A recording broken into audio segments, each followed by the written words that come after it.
Some of you have heard our story, and I'm always called upon by Tom to tell this story over and over again. So if you're hearing it for the 999th time, please forgive me and look the other way and close your ears or whatever. My late husband Elmer and I started the museum in 1983. So 2008 represents our 25th year of doing what we do. But our history goes back to the early 80s, perhaps the late 70s, early 80s, when my husband, Elmer, on the faculty of Morgan State University, found that he was becoming increasingly more concerned about this generation of college students who were the generation, the post-civil rights, black power generation, the ones who were supposed to take us into the future, pick up the mantle of freedom and take us into the dawning of a new day. That in a very brief time, they had decided that learning black history and culture would be of no value. It wouldn't be the American dream or the middle class dream or the corporate dream or whatever the dream might be. And then an incident involving a young child, a 6 or 7-year-old child, playing on a Little League baseball team that my husband sponsored. My husband Elmer had ID pictures taken of the kids, and he passed the pictures out as they were getting ready to practice. And kids were looking at their pictures and talking about them. And this little 6, 7-year-old came to him, fists clenched, tears in his eyes, demanding that Elmer make the photographer take the picture over. And so Elmer said he just automatically took the picture from out of his hand, looked at it and said, "Son, it's a great picture. It looks just like you. Why should they take the picture over?" And the kid said, "I don't want to be this black. They made me too black in this picture, and you got to make them take it over." And Elmer was saying, "But son, don't you see how good this picture looks? They made me too black. You got to make him take the picture over. I don't want this picture." So he said that he sat in his office in between teaching his classes at Morgan, saying, "How did we get back to this? How did we get to this point? And how did we get back to this point so quickly?" And he said, at the end of the day, he concluded that we failed to institutionalize our history, to build institutions designed solely for the purpose of preserving that history and culture. His concern that his college students had decided that career-wise it's possible to be too black, and that his a child who was almost a generation from those college students had decided that physically it's possible to be too black. And Elmer was a part of the black consciousness movement. He was an Ungawa black power, raised fist type of guy. So the whole notion that we were back to this point was very, very disconcerting to him. And in a process that I can't explain to you in the time I've given, out of that concern, eventually became the Great Blacks in Wax Museum. We took some money that we were saving to make a down payment on a house. We begged, borrowed, I won't say stole, we didn't go quite that far, but just whatever. We elicited our friends in this whole effort. We bought 4 wax figures that we would take around the city of Baltimore, D.C., metropolitan area, set up as exhibits, throw them into the hatchback of my car, and take them home to our 2-bedroom apartment. So if you come in at any given time and looked in the guest bedroom of our 2-bedroom apartment, you would have found Mary McLeod Bethune's head on the dresser, and Frederick Douglass's torso in the corner, and Nat Turner in a corner, and Harriet Tubman in a corner, and John Brown in a corner, joined soon thereafter by Nat Turner and Booker T. Washington and some others. So that's our very humble beginning. And it is that 6-year-old child and his esteem, his view of himself that continues to motivate what we do. In 1997, we unveiled our permanent exhibit, The Struggle Against Lynching, Lessons for Today. And at that time, I used to do tours, and as a teacher, and I still see myself that way, even though I'm involved in the museum on a daily basis every day. I wanted to be engaged with the students who came into the museum, particularly as that exhibit opened. A group of teenagers came in from Philadelphia or someplace out of state, but it doesn't matter that they were out of state. They came in and they were talking to me about the exhibit. They recognized me from a video that we have in the museum. And one of them asked me what did I know about lynching. And so I told them about the discussion that I had with my uncle. I'm originally from Florida. And when Elmer and I were planning the exhibit, we asked my uncle if he had a lynching story. What did he know about lynching? And my uncle said, "Oh child, all black people got a lynching story." And when I said that to those teenagers, they said, "Well, we don't have a lynching story because we never heard of lynching." This was 1997. We're talking about teenagers. And they said they had never heard of lynching. They didn't know that any such thing existed. Now, Elmer was very big on the fact that in order to, if we're going to continue to tell our children that they have to have an appreciation for the struggle and an understanding of the struggle, we need to give them yardsticks by which to measure the struggle.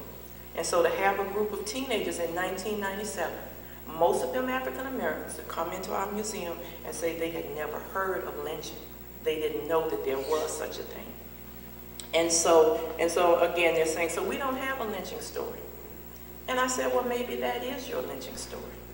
The idea either that lynching as a crime is so insignificant as a crime now that you don't know about it. Or maybe lynching is so significant as a crime that you don't know about it. Or maybe that lynching takes another form now and you don't know about it. But I want you to think about this, and I want you over the years to decide what your lynching story is. I don't want to tell you what your lynching story is. I want to make suggestions to you about what that lynching story might be, but I want you to be concerned enough to discover your lynching story. And I told them, they said, well, do you have a lynching story? And I told them about a family that appeared in my hometown of Yulee. Overnight, the mother, her 5 or 6 children, one of whom was a young man. They had to leave Georgia by night because her son was about to be lynched. And I remember that my mother and my aunt were talking in hushed tones, and we kept hearing something about Lily Mae, and Miss Lily Mae lived in Yulee and had lived there all of my life. So we knew it had something to do with her. And my cousin Gloria and I, we figured, you know, they're whispering, so it must be something they don't want us to hear. That's the best time to listen. And so as we listened, we still didn't know they were talking about things like lynching, and we didn't know what they were talking about. But that family had to move in with Miss Lily Mae, and as a safety measure against Miss Lily Mae's brother being lynched. I remember once there was a Ku Klux Klan rally at a Jewish store in Yulee. They were burning a cross in front of the store. And my mother was driving along and she just stopped. And we got out of the car and across the street. I remember telling someone this, and there was this look of horror on his face. Your mother took you to a Ku Klux Klan rally where they're burning a cross. But my mother did things like that. My mother she didn't talk about it. She didn't consider it to be dangerous. She wouldn't put me in that kind of situation. But she said, he's a Jew. And that was her explanation, and I didn't know what that meant. She knew and didn't quite get it that I didn't understand because I was very young, maybe 6 years old at the time. But that has stayed with me, and it is those kinds of experiences that we have to give our children to assure that they never take a noose for granted, that they never come to us saying we didn't know that there was such a thing as lynching, because when they bring that message to you, it means that Rosa Parks has no real significance in understanding, because they have no understanding of the fact that when Rosa Parks did what she did, and those people who were very much a part of that era, that we're talking about a time when blacks in America, every 48 hours, there was a lynching that took place in America. So we're not just talking about someone who was tired and didn't want to give up her seat on the bus. We're talking about people who knew the dangers that existed, but who stood up anyway. And that for Rosa Parks, it was far less about sitting down as it was standing up. But our children won't understand that. If we fail to share those important yardsticks by which to measure oppression, by which to measure struggle. When we talk about lynching, I'd like for this, in the time that I have, and we're not really sure how much time that is yet, but in the time that we have, I'd like for this to be a dialogue. So when we talk about lynching, we are, of course, talking about the era that began mainly in Reconstruction. But in talking to our children, and I want to pick up on, I didn't finish a thought about those teenagers in the lynching exhibit. There was a young Japanese American student with the group, and she kind of hung back as the African American students were talking about the fact that they didn't know about lynching. And so when they left out, she said, she walked up to me, she said, I heard my classmates talking about not knowing about lynching. She said, and I didn't know anything about it either, but I have a more personal struggle and concern right now because it's tearing me apart, and I want to talk to you about it. And I said, okay, well, what do you want to talk to me about? She said, I just found out about Japanese American internment. She said, my grandmother, my mother, nobody has ever talked to me about this. She said, they showed a movie in my class. And they would turn, she said, and the students were turning to me, to talk to them about it. And I didn't know any more about it than they did. And she said, and I have been in agony since then. And as I listened to my classmates talk about not knowing about this phenomenon of lynching, I asked myself, who makes these decisions about what history gets told? And it was such a poignant moment between the two of us, because I could feel her pain, and we looked at each other, and the next thing we know, we're wiping tears and hugging each other. And when I finally got myself together, I said, it's a very important question. And what has to happen is that from here on out, you and I have to make sure that we are a part of the decision-making process, that we not get left out of the decision about whose stories get told. So for the incident with Tiger Woods and the news reporter and so forth, and people say that it's blown out of context and all, like out of proportion. Again, a friend of mine said, we really need to take a page out of the Jewish playbook. He said, because Jewish people have educated us so well and made us so sensitive to the issue of the horrors of the Holocaust, that if someone were to come along and say of a Jewish golfer that if you want to stop him, you need to put him on a train and gas him, every Jewish person in America would be up in arms. And every African American who has any consciousness at all would be up in arms about the insult of that, would have no problems whatsoever understanding the insult of that. I'd be ready myself to strike the first blow against someone who would dare make that kind of remark. So for a Tiger Woods who has been given every kind of advantage that came from the struggles of people who made it possible for him to play on a golf course. For Tiger Woods not to understand the insult of that and to say she was just joking, there is not a Jewish person in America who would, or in the world, that would even dare. I truly don't believe it, that they would even dare to see that kind of remark as a joke. And so how do we get to this point? How do we as African Americans get to this point where no one is taking this kind of remark lightly? Because it carries with it all kinds of hatred. When we look at the period known as Reconstruction, and if we borrow a line from A Tale of Two Cities, the best of times and the worst of times. In terms of the best of times, we're talking about people, newly freed slaves, or people coming out of that era as freemen, but who had lived in virtual slavery. And people who were now holding office. We have that whole freshman class of Blanche K. Bruce, for example, who were the freshmen, the congressmen of the United States.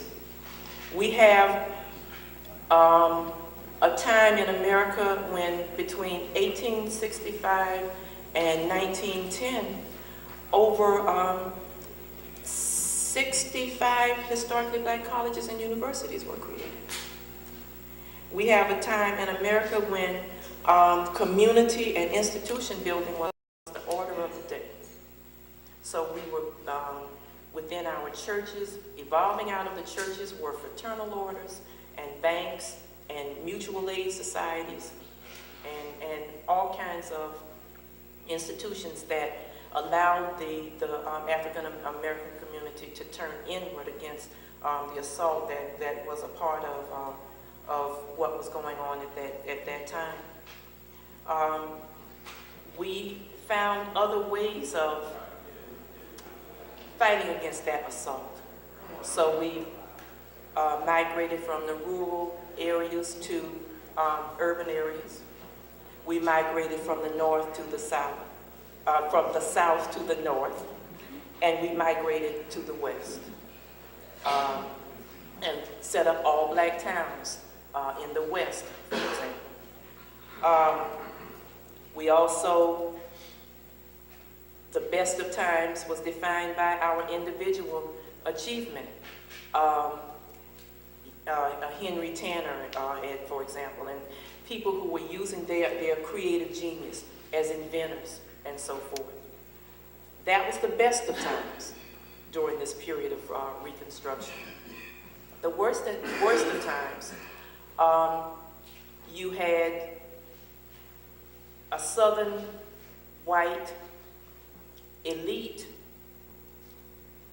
former slave owners, plantation owners, who understood the need to have a cheap labor force and was not ready to give that up. Did not want to exceed any political power to these newly freed slaves and these people who had been legally free but weren't citizens and now holding office. So you had to stem this tide of advancement. These institutions and political parties and political organizations, they cannot continue to advance the cause. So one of the ways of eliminating that was disenfranchisement, taking away the vote. And it always occurred in sort of a two-step process. First, you had the disenfranchisement that came as a result of intimidation and trickery and so forth. You would have blacks show up to vote and find that the polling place had been moved. In some cases, some states would make the process so complicated. There was, in South Carolina, I believe, they had a separate box for every office. So if you had 100 people who were running for an office, you had 100 boxes. And the boxes were labeled what the office was. And so you're talking about people coming out of slavery who are mainly illiterate. The literacy rate when slavery ended was 10%. And when we look at that whole idea of community building, by the turn of the century, that literacy rate was 50%. But I'm heading someplace else. But you're talking about people who were virtually illiterate. And so you've got these boxes that require the ability to read. And there is a rule that says there can be no talking while the voting is going on. So you can't have somebody who's telling you, well, that's the controller. You vote for him, you want to vote for so-and-so. So there could be no talking. And therefore, eventually, and then there was always the threat of intimidation. There would be signs posted that said that if you came to the voting booth, you would be shot. Kind of laughter because it's hard, so it's all right if you laugh. It's kind of hard to believe that that someone would go to the kinds of lengths that of intimidation. Their message is very, very clear. So disenfranchisement, first by intimidation, and with the rise of groups like the Ku Klux Klan and many other hate groups. Then there was Jim Crow, and sort of like disenfranchisement, it started out as de facto Jim Crow or segregation. Policies and practices from everyday life, making it intimidating African Americans so that they would not use facilities, that they would not try to vote. And eventually, those practices became laws that made it illegal for blacks to ride in certain cars along with whites. And these practices, whether they were de facto or de jure, were intended to humiliate, to take away your feeling of being a human being. I mean, you must be a horrible person if you are so vile that you can't use the same bathroom as somebody else. And that was the message, that you must be so vile that you are not worthy of holding office, getting an equal education. And disenfranchisement was the first means. Education became the second means of creating this Jim Crow separate society. So then the laws began to be very plain about separation of the races by school. The first means was the miscegenation laws, that black and white could not marry. Second was education. And then the third one was transportation, sort of in that order, with disenfranchisement being sort of the bedrock of all of this. And then along came lynching, intimidation, and other acts of violence that would drive both the de facto and the de jure practices in America. And within these worst of times, there was a second slavery. The slavery, as you know, existed to create a cheap labor force. So you need a continuing labor force. You no longer have your slaves. So you've got to look for systems that allow you to serve, to get the same gains you got from slavery, but in another way. And one of those was the convict leasing system. So you have law enforcement, sheriff, constable, whatever he was called, and you let him know, I've got these 40 acres over here that I need tilled, and I need some workers.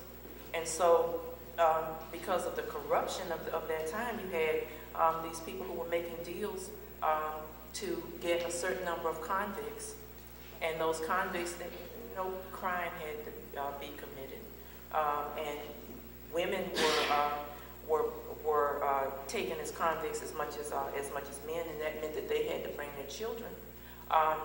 So you had a system that supplied this farmer, this landowner, with cheap labor, or to work in the mines, to work on the farms, any number of work in the road gangs. So you had a cheap labor supply of people, mainly formerly slaves, who were in a second slavery. That other form that became a second slavery was the sharecropping system. Again, you need a cheap labor supply. And you've created laws that make it impossible for these newly freed slaves to advance much farther than you will allow. So you're limiting their education, and you're attempting to give them an inferior education that you call separate but equal. And you're attempting to degrade and humiliate them to the point that most of them don't even feel that they are worthy of holding political office and those things that were coming their way as they were advancing through the system. And so they come to accept that they are probably going to have to work for the plantation owner, their former master. And they come to accept that the only jobs that they have been trained for that exist, because on the plantation, I mean, they were trained, they had a variety of skills, but in this attempt to take away as many rights and to create this second class citizen, they found themselves having to accept sharecropping as a way of feeding their families, keeping their families together. I hope you enjoyed the show. Make sure that you support the ESCM, stands for Episcopalian Charity Services. Make sure you support it. Take care.